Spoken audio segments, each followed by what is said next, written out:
তবে এই এখতিয়ারটা আসলে এই হল সংসদের নেই, এই এখতিয়ারটা হলের প্রশাসনই করবে। এটা যে ডাকসু ইলেকশনের কারণে খাতটা আসছে তাও না, যে এই সংসদ দিচ্ছে তাও না, প্রবেশ দিচ্ছে তাও না, এটা একটা প্রসেসের মাধ্যমে আসছে। আচ্ছা, এই প্রসঙ্গে আমি একটু বলি, আমি আগেও দু এক জায়গায় এটা বলেছি প্রেসে।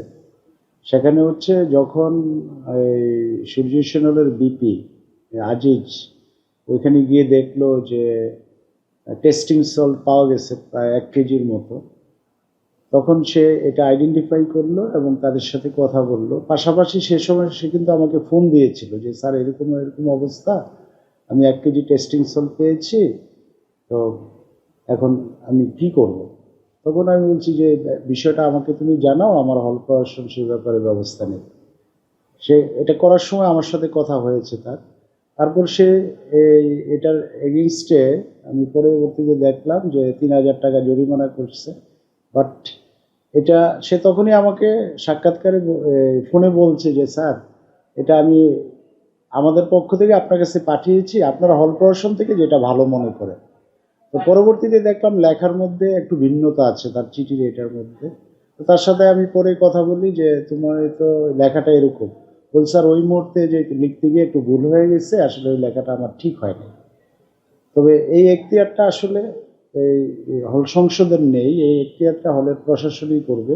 এবং এই জরিমানাটা আমরা হল প্রশাসনের মাধ্যমে আদায় করেছি এবং আমরা হল প্রশাসনের হলের যে অ্যাকাউন্ট আছে সেই অ্যাকাউন্টে এই টাকাটা জমা করেছি।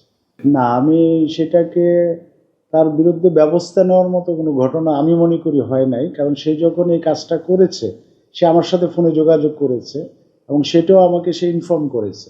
এবং জরিমানার ব্যাপারটা আমি যখন তাকে জিজ্ঞেস করেছি যে এই এই জরিমানার ব্যাপারটা, সে বলছে স্যার লিখতে গিয়ে আমার লেখাটা ওইটা ঠিক হয় নাই। আর পরবর্তীতে সে আমাকে বলছে, আর ওই মুহূর্তে তো এটা হয়তো কেউ ছবি তুলে ভাইরাল করে দিছে, নতুবা সে লেখাটা হয়তো চেঞ্জ করে দিত। আচ্ছা, আপনাকে ক্লিয়ার করি, এই জরিমানার টাকাটা আমাদের হলের যে অ্যাকাউন্ট আছে সেই অ্যাকাউন্টে জমা হয়েছে। যদি আপনি দেখতে চান আমি এখনই আপনাকে ওই যে জমা দেওয়ার যে স্লিপটা সেটা দেখাতে পারি। এই পর্যন্ত সম্ভবত 45 থেকে 60টা, এই পর্যন্ত 60টা খাট বিতরণ করা হয়েছে। আসলে এই খাটগুলো রিকুইজিশন দেওয়া হয়েছে এখন থেকে প্রায় 10-11 মাস আগে।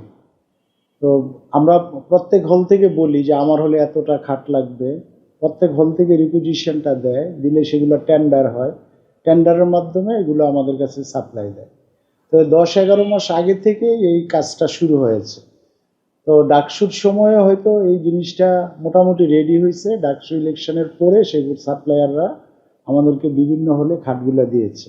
এটা যে ডাকসু ইলেকশনের কারণে খাটটা আসছে তাও না, যে এই সংসদ দিচ্ছে তাও না, প্রবেশ দিচ্ছে তাও না, এটা একটা প্রসেসের মাধ্যমে আসছে।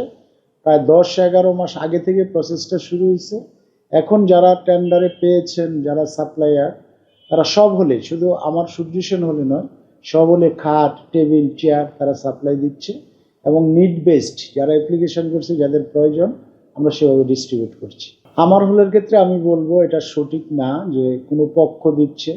আমরা হল প্রশাসন থেকে এই খাটগুলো বিতরণ করেছি, এখানে কোনো পক্ষ বা এটা সেটা কেউ আসে নাই, যে কোনো রাজনৈতিক সংগঠনের মাধ্যমে আমার হল থেকে দেওয়া হয় নাই, হল প্রশাসনের মাধ্যমে খাটগুলো দেওয়া হয়েছে।